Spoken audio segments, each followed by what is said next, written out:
Halo semua, selamat datang di channel Unconditional Love. Allah begitu mengasihi kita, kasihnya melebihi dari apa yang bisa kita pikirkan. Dia mencintai kita tanpa perlu memenuhi syarat apapun. Dia tetap sabar terhadap kita meskipun kita seringkali melukai dan tidak taat kepadanya. Pada Yohanes 3 ayat 16 tertulis, "Karena begitu besar kasih Allah akan dunia ini, sehingga ia telah mengaruniakan anaknya yang tunggal, supaya setiap orang yang percaya kepadanya tidak binasa, melainkan beroleh hidup yang kekal." Sebelum dunia dijadikan, Yesus sudah siap dan telah setuju dengan rencana sempurna Allah untuk menyelamatkan manusia dari maut dengan cara mengorbankan dirinya secara sukarela di atas kayu salib.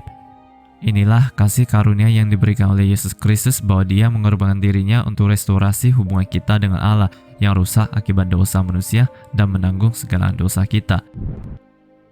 Jadi, karunia terbesar yang diberikan Allah adalah kasih yang melampaui pemahaman kita, dan Tuhan Yesus memberikan kasih karunia kepada kita melalui pengorbanannya di atas kayu salib. Bagaimana dengan karunia yang paling utama yang diberikan oleh Roh Kudus kepada kita? Kalian pasti berpikir karunia yang terbesar yang diberikan oleh Roh Kudus adalah karunia lidah ataupun kuasa.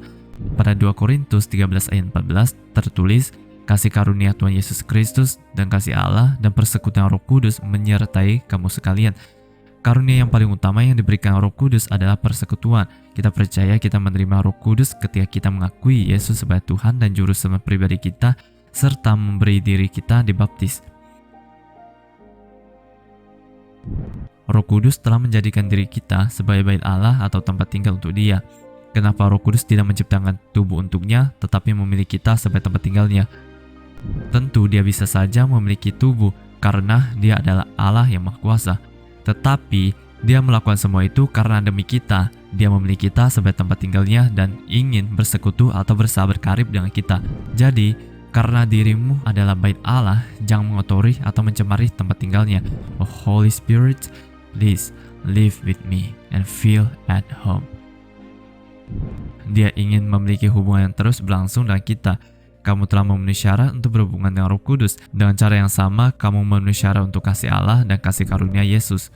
Dia ingin membangun hubungan yang intimasi dengan kita, tidak terbatas untuk orang-orang tertentu saja.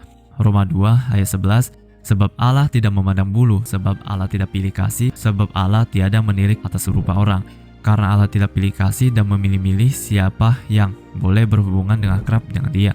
Wahyu 3 ayat 20, Yesus mengatakan, "Lihat, aku berdiri di muka pintu dan mengetuk. Jikalau ada orang yang mendengar suaraku dan membuka pintu, aku akan masuk mendapatkannya dan aku makan bersama-sama dengan dia dan ia bersama-sama dengan aku."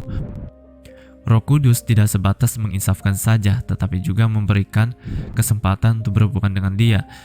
Ketika orang yang percaya mendengar tentang Roh Kudus, otak kita dengan cepat memproses bahwa karya dari Roh Kudus yaitu menginsafkan dosa. Benar, Yohanes 16 ayat 8 mengatakan, "Dan kalau Ia datang, Ia akan menginsafkan dunia akan dosa, kebenaran, dan penghakiman." Dia datang untuk menginsafkan atau menyatakan dosa dan juga menyatakan kebenaran kepada kita. Karya Roh Kudus menginsafkan dosa dunia sehingga orang-orang menjadi percaya kepada Allah dan membawa mereka kepada Yesus.